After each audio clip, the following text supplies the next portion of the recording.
Well, Suella Braverman's been sacked, so she's no longer the Home Secretary. She was one of the few Conservatives that had at least the rhetorical power to be against multiculturalism and mass immigration. She didn't do anything about it because they don't really do that over there, do they? I mean, you can at least say maybe she was impeded by the Home Office. Maybe she wasn't as competent and deft to get round of all of the institutional barriers put in her way, particularly by her other frontbenchers. But we can't really make excuses for it. The only thing that we can observe is the replacements are kind of worse. Well, Conservative Home Secretaries have for years at this point been saying, we need to stop this, we need to stop this, we need to stop this without ever doing anything. Well, Theresa May actually took LED vans and drove them around the street saying, migrants, if you're here illegally, go home. I mean, rather than actually just deporting them, asking them nicely. If you broke into the country, would you mind leaving, maybe? Well, it's only the British way to ask politely, isn't it? If we did anything else, that would be ever so rude. Wasn't that, I forget the fella... Are you on about Jonathan Bowden's talking about with Michael Gove when he was a member of the... It would be un-British to do anything about it, didn't they? Yes, he said, I can't believe what's happening to this country with immigration. It's terrible, isn't it? But we can't do anything. Bowden, why can't we do anything, Michael? We're in charge, Michael. Well, it would be un-British to do anything about it. Hi, I've just recorded an episode of Brokenomics called What Will You Ever Own? Now, in this episode, what I get to the bottom of is how is money actually created? How does quantitative easing work? And then I look at what effect do these processes have on the real economy, on the size of government, on the financial system, on the stock market. What effect does it have on you? I also go on to talk about what effect does this have on geopolitics. What does it do to the Western economies to be exposed to this sort of system where increasingly manufacturing, agricultural and energy output is being shifted to what we call the global south or the global majority. And then finally, I look at my own portfolios, how I have decided to respond to these conditions and give you some pointers of if you feel that's the sort of thing that you might want to know about. So if you feel that's helpful, go and check out Brokenomics, What Will You Ever Own? So if that's seditious behaviour. If that's the attitudes of our ruling elite, then we're doomed. Yeah, and so I think what we'll show here for the next little bit, particularly with the reintroduction of David Cameron into the cabinet, is that there is a factional split within the Conservative Party. It's going into the next election. It's going to spell electoral doom, and maybe there might be some positive developments for our wing of things when that does happen. Also, the motivations behind why Suella was replaced and David Cameron parachuted back in. Most of the other appointments aren't particularly interesting. Some people got shifted around. Therese Coffey got the sack, the big, fat, incompetent one that seemed to have a job. Gonna have to narrow that down. Yeah, fair point. Well made. The only interesting one here that they don't really mention is that Tom Hunt, who is an Ipswich 2019 intake MP and one of the vanguard members of the New Conservative Party, he helped articulate their lower migration policy. He's a bit of a policy wonk-autist. He was kicked out as parliamentary private secretary for supporting Suella behind closed doors. And they kept that eviction very quiet. And the reason so this whole thing was a usurpation for the establishment. Establishment victory, boys. Yeah. Anyone seen to be criticizing mass migration is gone. That's just been the move here. And the reason Suella was ousted, well, at least the pretext for her ousting, because there are so many moves here that were made, it's pretty apparent to me that this must have been happening and in the works for a while. They just chose the date to execute it, was this article in the Times. Now, they're claiming that she broke collective cabinet responsibility, which it means that you can't, as a member of the cabinet, criticize the government that you're part of. I don't think that's the case here. So I think they're stretching that definition to provide manufactured consent to get rid of her from her job. But everything she said was pretty reasonable, and it was regard to the cenotaph protests that happened over the weekend. In advance of it, she said, as we approach a particularly significant weekend in the life of our nation, one which calls for respect and commemoration, hate marchers, a phrase I do not resile from, intend to use Armistice Day to parade through London in yet another show of strength.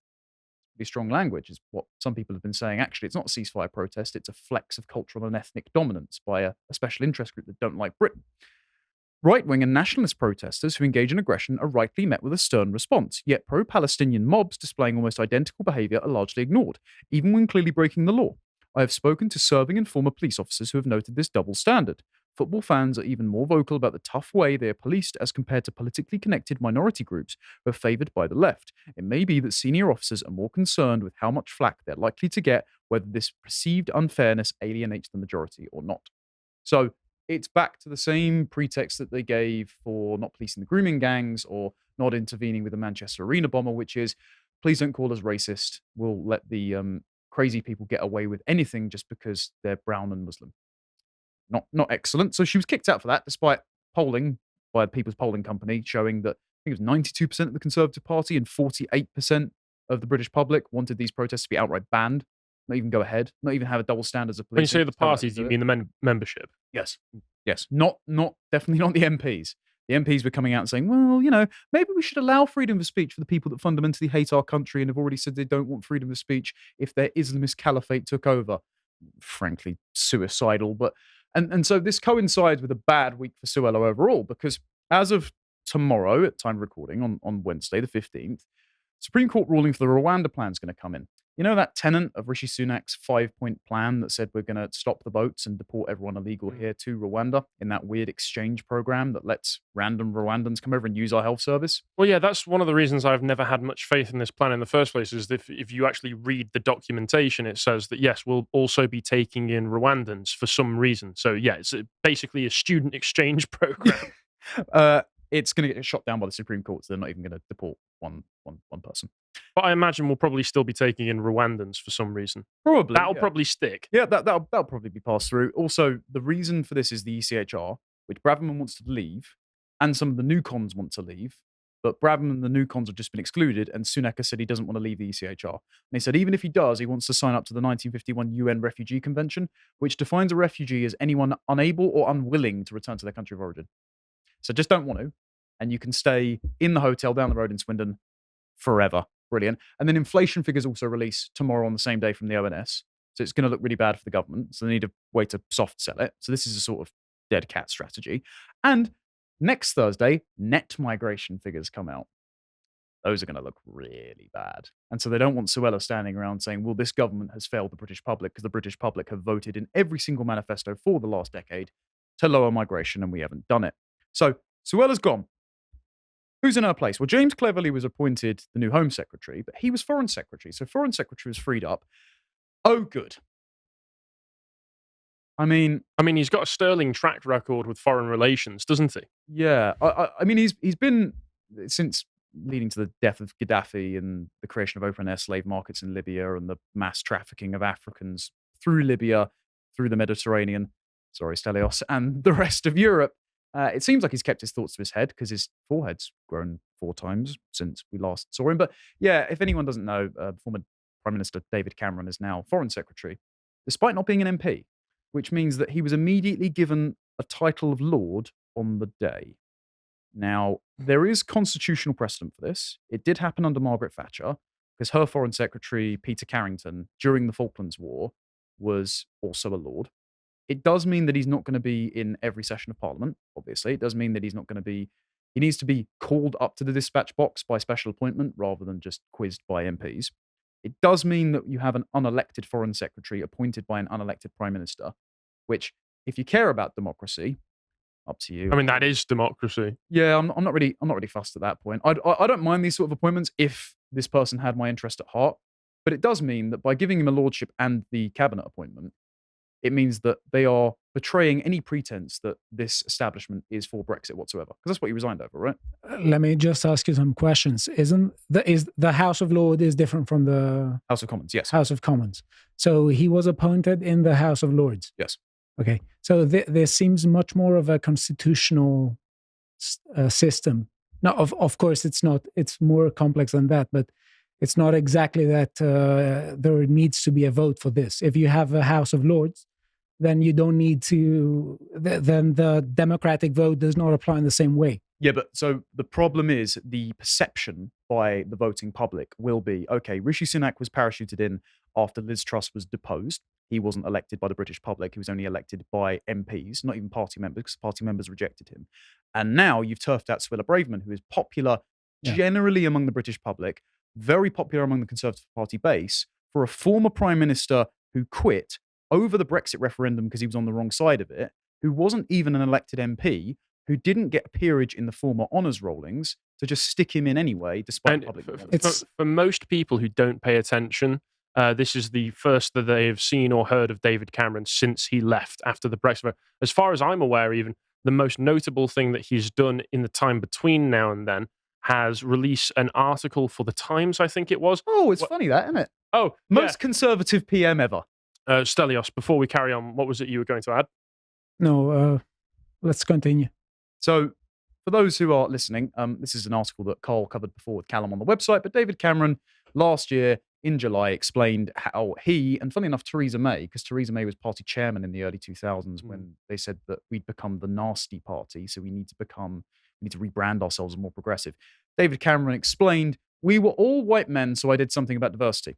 So he picked all women and all black and brown shortlists, which gave us candidates, ironically, like Priti Patel. I think they also changed the way where the local constituencies could choose their local candidates who would be standing, so that it introduced shortlists there as well. Yeah, so it made them less accountable to the immediate communities they were serving, and also centralized power within the Prime Minister to have final veto power over who can be selected as an MP. Yeah. So that means the party can gatekeep out any dissidents. So if you want to be a Conservative dissident, like some of the new Conservatives who I've spoken to, they're very friendly to our ideas, you have to keep your head down until you win the election, and then until your party screws up, one, you're relegated to never being in cabinet because you'll never agree with collective responsibility. But two, you have to bide your time and criticize them contradictorily within the framework of, I support my government, but also they're destroying the country.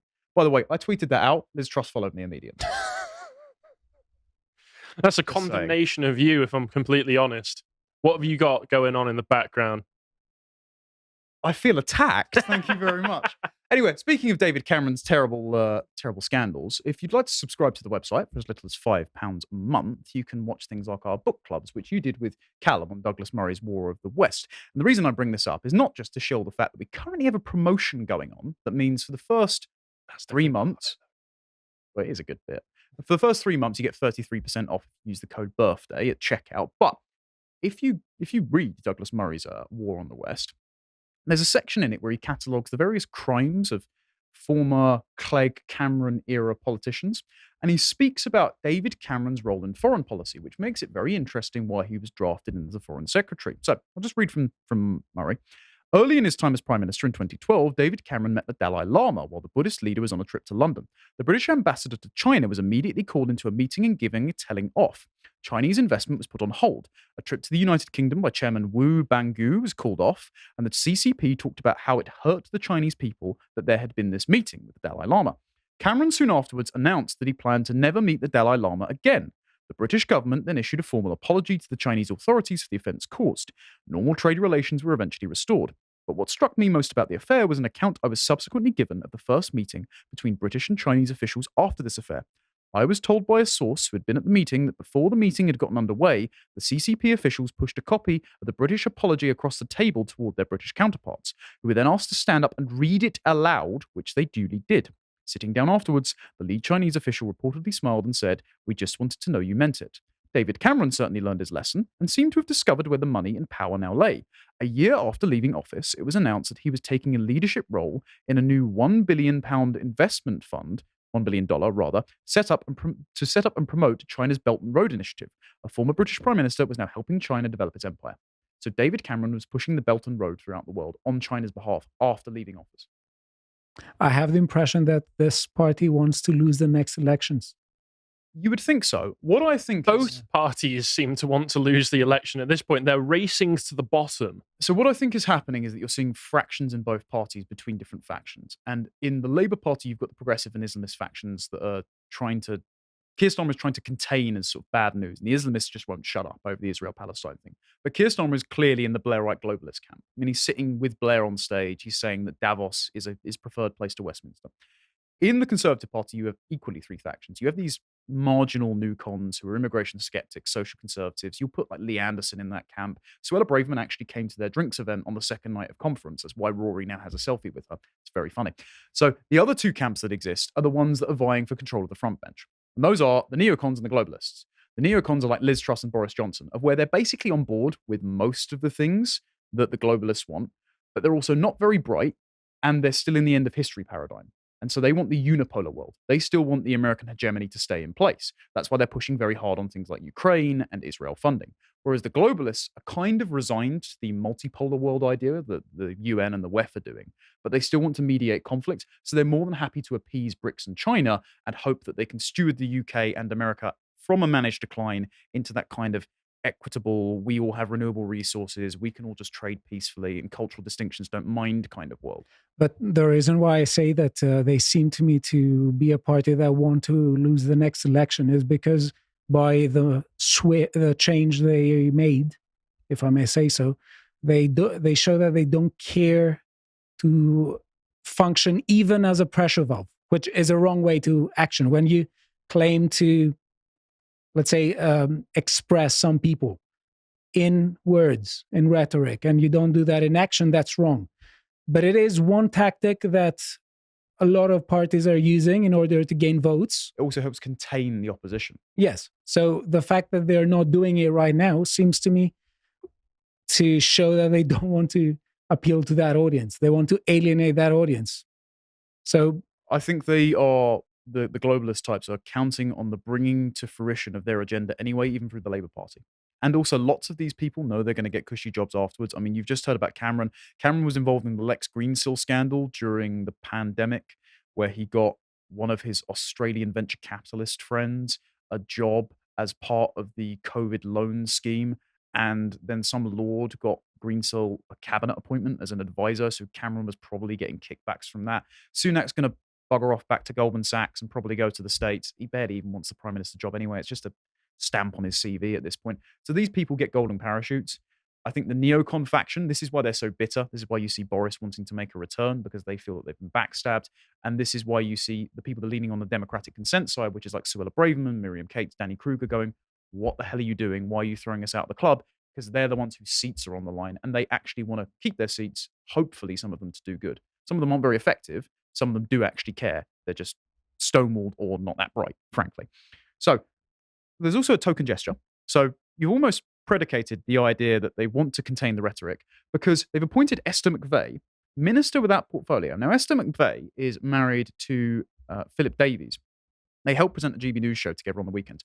Philip Davies is the fella, for any of our audience members, who stood up and said to Jess Phillips, we need a minister to look into men's suicide. And Jess Phillips turned around and said, you'll get your minister when I get 50-50 representation in Parliament, and laughed at him. So Philip Davies is a well-meaning man. And Esther, don't wish to insult her, but she's a bit Tim Nice but dim.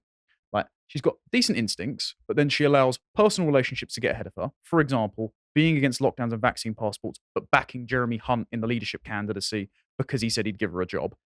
And also, she's not that astute in articulating her positions. But Rishi Sunak's appointed her the minister to oversee the removal of wokery from Whitehall. Now, excuse me if I don't believe for a minute that she'll do anything. What it does do, though, is it means that she can't do her GB News show anymore with her husband. So that takes another player off the stage in the media sphere, which might be trying to criticize the Tory party from within the Tory camp. Like Jacob Rees-Mogg is, for all the frustrations with him in terms of actually being effective on policy, at least good on rhetoric to the Tories themselves. Like, he is incisive at saying, well, to my ministerial colleagues, you're failing. On some issues, yes. Yes, not on the demographic issue. No.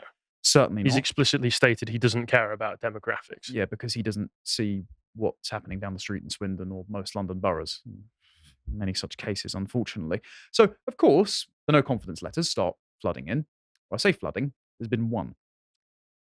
After David Cameron comes back. And this is from Andrea Jenkins, who's a bit of a firebrand. And it's a very amusing letter. Go read it in your own time. But it's inconsequential because I've spoken to someone within the party, and this source has told me it's not that the sentiment isn't there to get rid of Rishi. It is that they are in such precarious political straits that they don't feel that they can get rid of Rishi and depose him with anyone else that's more amenable to lowering migration without triggering a general election. They're all going to lose. So they're in a bind.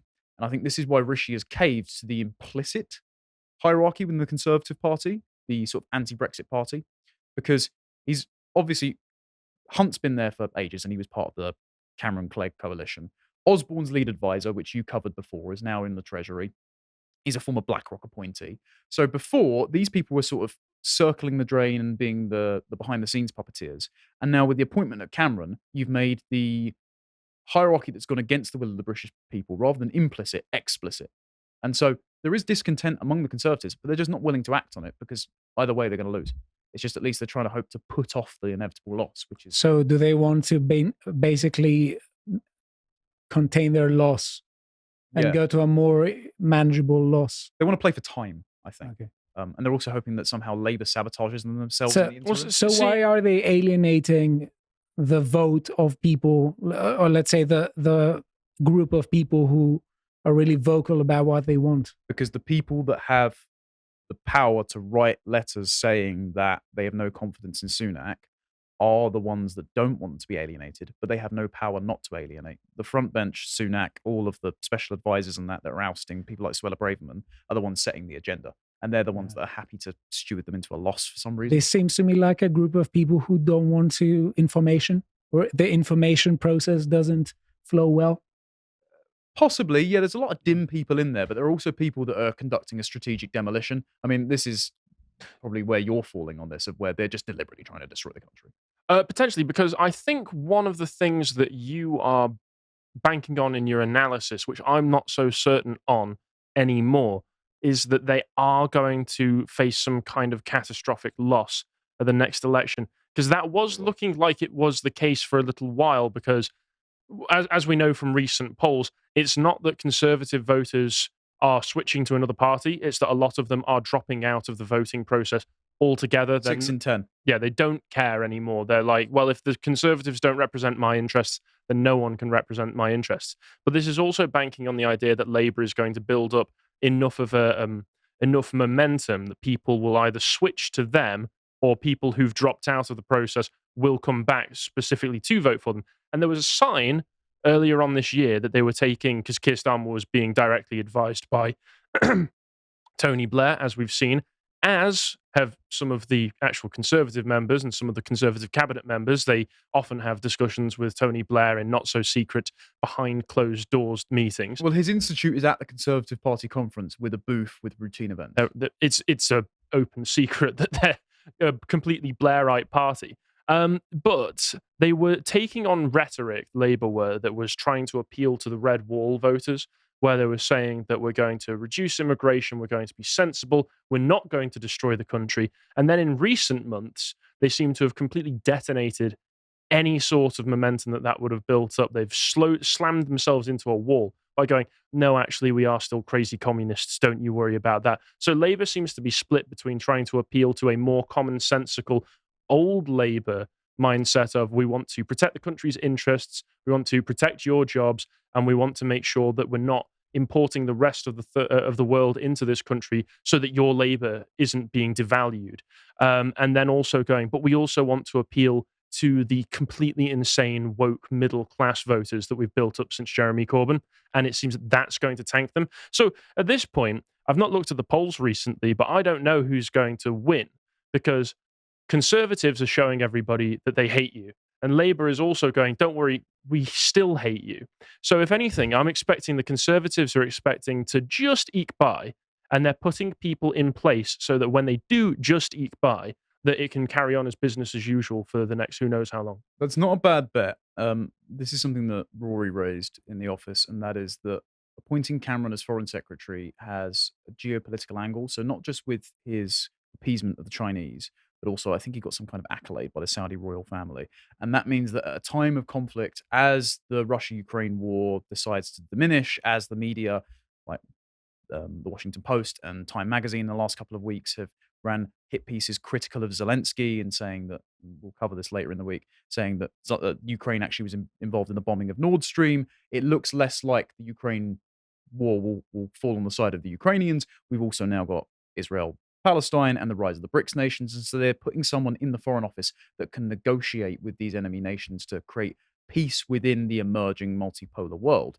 And so that might be their bet in a slim conservative majority to continue that particular bit of foreign policy. And the thing that might eke Labour over the line is Humza Yousaf's failures in Scotland, because Labour actually predicted to pick up quite a few SNP seats, as the SNP have alienated Scottish voters. But what might make them lose votes in England is, one, 93 to 95% of British Muslims said they might not vote Labour over the fact that they won't call for a ceasefire in Gaza. Isn't there talk of a British Muslim party? Or There has that already been there are established? rumblings that there's been like local councillors that have established that kind of thing before, but it's not on a national level yet. And also, and one of the more marginal issues that we can't go into because of YouTube, but Annalise Dodds resurrecting the conversion therapy ban bill pushing hard on the gender issue. I think, though, focusing on rhetoric isn't the best thing to do. Because, if, for instance, you have, as you said, a group saying that we won't vote for you if you don't make the following announcement, I don't think that's necessarily reliable. It's a way of trying to blackmail the Labour Party in order to get more stuff from them afterwards in exchange for political support. What I would add to what you said before, sorry, I just... brain fog? Yes, brain fog. Can you tell me what you said before, Connor? About what? The Labour Party? Yes. Yeah. Okay, yeah, I remember. So basically... I thought you'd forgotten my name for a second there. It happens. Biden moment. Yeah. Please. So basically, why I think that this is really weird coming from them is that in the last, let's say, 2 decades, or especially the last decades, it's visible that the left has lost the native working class of each Western nation. And I mean about the left of each nation. So the fact that that the leftists have not paid attention for the last, let's say, 10, 20 years to the fact that the native working class wants things like their country. They're patriotic. So the fact that right now the Conservative Party seems to me to go away from them, it's like giving a gift to the left. And the Labour will appear as if saying, okay, let's express them again. Let's express the working class again. But they won't be able to catch them in the same way. This is why most Conservative voters whose hot button issue is immigration and Brexit just aren't voting. It's not like they're switching to Labour. So, but this, in context, this aids the group that is ahead of the other in polls. Sure, but there aren't many voters that are making that jump back to Labour. That's the point. They're kind of ripe for capture by either a marginal party, which I don't think Reform's going to win any seats or pull away. I mean, wish them luck being a pressure group, but highly doubt it. Happy to be proven wrong. But what it does mean is that in the aftermath of their defeat, we've got these two factions being re-empowered. And I bring this up because yesterday, Nadine Dorries had her book launch, which was basically a giant hit piece about how Boris was removed from office. Boris was there, and he decided to say that Sunak is a stooge, that I was deposed, that it was a giant coup. From Cummings? From Dominic Cummings. From Dominic Cummings? Yeah, he said, I heard that Cummings had said that he started to plot to get rid of me in January 2020. The plot was always to get Rishi in. I couldn't see it at the time. It's like a Manchurian candidate. And Cummings responded, and I just wanted to read this little quote just because it's funny. And I kind of believe that Cummings is quite Machiavellian. I mean, he hated Carrie, so I think he's not necessarily wanted to get rid of Boris. He just didn't want to be around Carrie. Cummings responded to the allegations, saying to the Daily Mail, she's right, Nadine Dorries. There was a giant conspiracy, including MI6, the CIA, and most crucially, the KGB Special Operations Department. It's a tribute to Nadine that she's figured this out. The movement wishes her well. Also, a source to Michael Gove told the Daily Mail, Nadine is a very talented best-selling fiction author. So they're just denying that. But it is kind of true that they did depose both Boris and Truss under flimsy circumstances. Also, not a big Boris fan. Just going to make that clarification. I mean, that's of no doubt to me, but I'm wondering how much Dominic Cummings has to do with it, because it seems that he was pretty effectively thrown out of the party midway through lockdowns, and I don't know how much direct involvement he's had in it since then. Maybe I'm missing something. He has been involved in the lockdown party inquiries, and he's basically thrown Boris's reputation under the bus, hasn't he? He did turn around and say, well, Boris wanted herd immunity and we didn't lock down fast enough. I was telling him to. Here's all these WhatsApps of them being unprofessional. So within the Westminster bubble, these things matter to manufacture consent in order to oust Boris just because he's moving What too would slowly on Cummings certain gain by Rishi Sunak, though? Well, I think he thinks that he's probably got another seat at the table rather than Carrie gatekeeping him out. Because I think the jockeying for power was who's whispering in Boris's ear like his worm tongue the most, Carrie or Cummings. I think the most...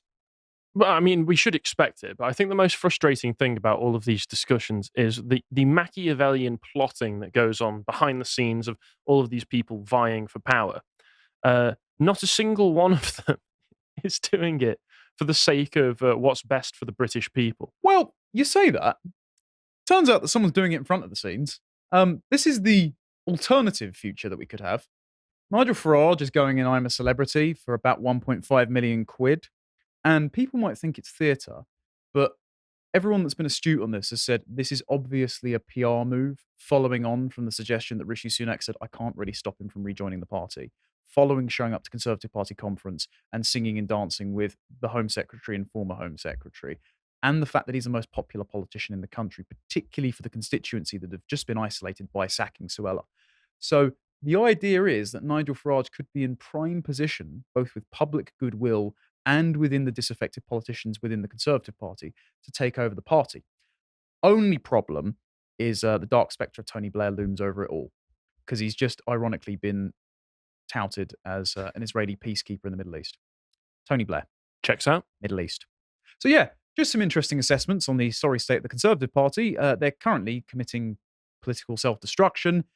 Canadian healthcare. Yes, Conservative Party suffering from political made, but hopefully Nigel Farage can ride in and save that in the future.